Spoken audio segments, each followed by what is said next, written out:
Kaidah ketiga, menjadikannya mudah. Bab 11. Berjalanlah perlahan, tetapi pantang mundur. Pada hari pertama kuliah, Jerry Welsman, guru besar University of Florida, membagi mahasiswa jurusan fotografinya menjadi dua kelompok. Setiap orang di bagian kiri ruang kuliah, katanya, akan menjadi kelompok kuantitas. Mereka dinilai hanya berdasarkan jumlah karya yang mereka hasilkan. Pada hari terakhir kuliah, ia akan menghitung jumlah foto yang dikirimkan oleh tiap mahasiswa. 100 foto akan mendapat nilai A, 90 foto bernilai B, 80 foto bernilai C, dan sebagainya. Sementara itu, setiap orang di bagian kanan ruangan akan disebut kelompok kualitas, mereka dinilai hanya berdasarkan kehebatan karya mereka. Mereka hanya perlu membuat satu karya foto selama semester itu, tapi untuk mendapatkan nilai A, foto itu harus mendekati sempurna. Pada akhir semester, di luar dugaannya, semua foto terbaik dihasilkan oleh kelompok kuantitas. Selama semester itu, mahasiswa-mahasiswa kelompok itu sibuk membuat foto, bereksperimen dengan komposisi dan pencahayaan, menguji berbagai metode di ruang gelap, dan belajar dari kesalahan-kesalahan mereka. Dalam proses membuat ratusan foto, mereka mengasah keterampilan. Sedangkan, kelompok kualitas hanya melamun tentang kesempurnaan. Pada akhirnya, hanya sedikit yang mereka tunjukkan sebagai bukti usaha mereka. Mereka tidak menggali teori-teori yang diajarkan dan hanya menghasilkan foto biasa-biasa. Kita mudah terlena ketika mencoba menyusun rencana yang optimal untuk perubahan, cara paling cepat untuk menurunkan berat badan, program terbaik untuk membangun otot, gagasan sempurna untuk usaha sampingan. Kita terlalu berfokus memikirkan pendekatan terbaik sehingga tidak pernah sampai beraksi. Voltaire pernah menulis, yang terbaik adalah musuh yang baik. Saya menyebut ini beda antara in motion dan melakukan action. Kedua gagasan itu terkesan serupa, padahal tidak sama. Ketika Anda in motion, Anda membuat rencana, membuat strategi, dan belajar. Semua itu baik, tapi tidak membuahkan hasil. Sebaliknya, action adalah tipe perilaku yang memberikan hasil. Kalau saya menulis 20 gagasan untuk artikel-artikel yang ingin saya tulis, itu in motion. Kalau saya sungguh duduk dan menulis artikel, itu sama dengan action. Kalau saya mencari rencana diet yang lebih baik dan membaca sejumlah buku tentang topik itu in motion. Kalau saya sungguh makan makanan yang sehat, itu adalah action. Kadang in motion ada gunanya, tapi perilaku itu tidak akan pernah membuahkan hasil dengan sendirinya. Tak peduli berapa kali Anda berdiskusi dengan pelatih, kegiatan itu tidak akan pernah membentuk tubuh Anda. Hanya aksi berolahraga yang akan membuat Anda memperoleh hasil yang diinginkan. Bila in motion tidak mengantar kita ke hasil, mengapa kita melakukannya? Kadang kita melakukannya karena kita sungguh perlu membuat rencana atau belajar lebih banyak.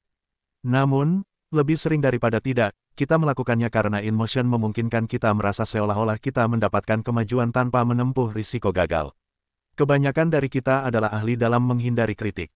Tidak enak rasanya kalau sampai gagal atau ditegur di depan umum, jadi kita cenderung menghindari situasi-situasi yang memungkinkan hal itu terjadi. Dan itu alasan terbesar Anda lebih banyak in motion daripada in action, Anda ingin menunda kegagalan. In motion sambil meyakinkan diri bahwa Anda masih membuat kemajuan itu mudah. Anda berpikir, sampai sekarang saya sudah bicara dengan 4 klien potensial. Ini bagus, saya bergerak ke arah yang benar. Atau, saya sudah menggodok sejumlah gagasan untuk buku yang ingin saya tulis. Rasanya sudah hampir lengkap. In motion membuat Anda merasa sudah mengerjakan sesuatu. Padahal, sesungguhnya Anda hanya bersiap untuk melakukan apa yang seharusnya Anda lakukan. Ketika persiapan menjadi semacam upaya menunda, ada yang perlu diubah. Anda tidak ingin hanya membuat rencana.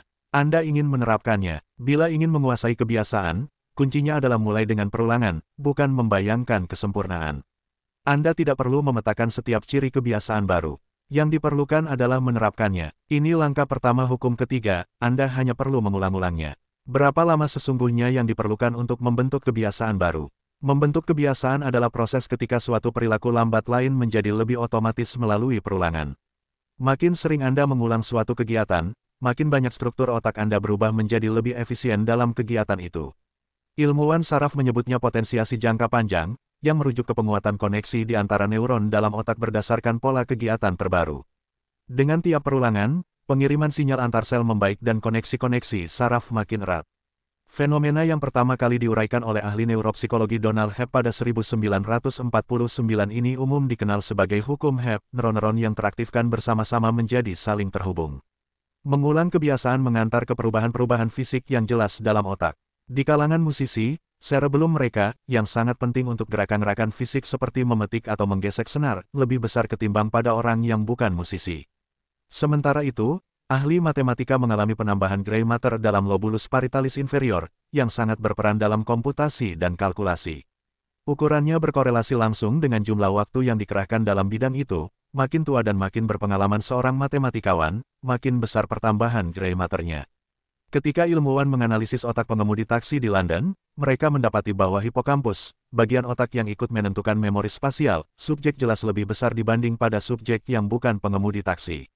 Yang lebih mengejutkan, hipokampus mengecil ketika seorang pengemudi pensiun. Seperti otot-otot tubuh yang bereaksi terhadap latihan beban teratur, bagian-bagian otak tertentu beradaptasi sewaktu digunakan dan menyusut ketika kegiatan serupa ditinggalkan. Tentu saja, pentingnya perulangan dalam memapankan kebiasaan sudah lama disadari sebelum ahli-ahli ilmu saraf mulai meneliti secara sistematis. Pada 1860, ahli filsafat Inggris George H. Lewes menulis, ketika belajar bicara dalam bahasa baru, belajar memainkan alat musik, atau melakukan gerakan yang tak lazim, orang merasakan kesulitan, karena saluran-saluran yang harus dilalui oleh suatu sensasi belum mapan.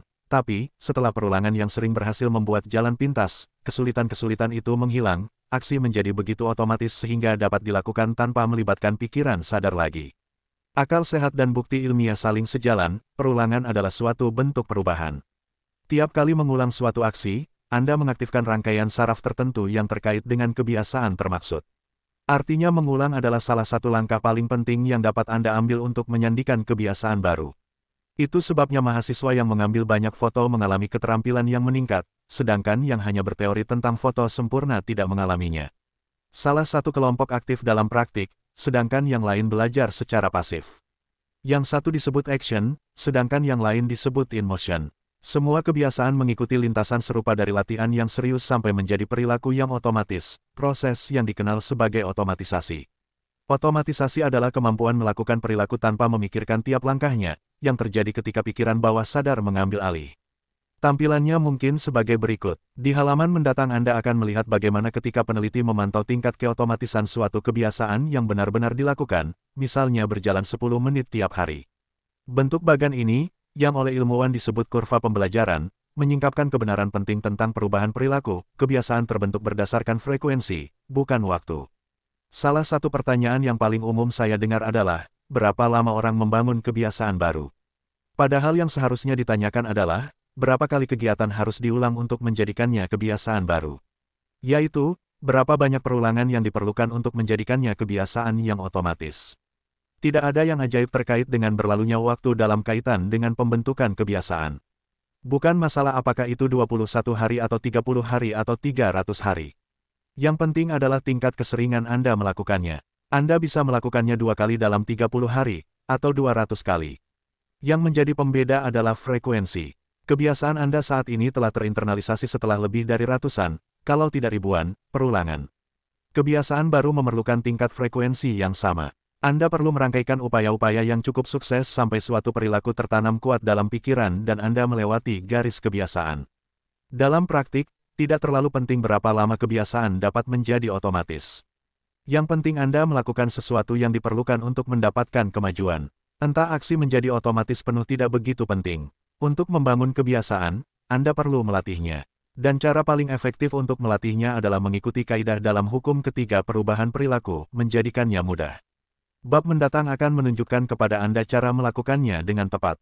Ringkasan bab, hukum ketiga perubahan perilaku adalah menjadikannya mudah. Bentuk pembelajaran paling efektif adalah berlatih, bukan membuat rencana. Berfokus pada action, bukan in motion. Pembentukan kebiasaan adalah proses ketika perilaku mengalami kemajuan menjadi lebih otomatis melalui perulangan. Jumlah waktu Anda melatih sebuah kebiasaan tidak sepenting jumlah perulangan dalam melakukannya.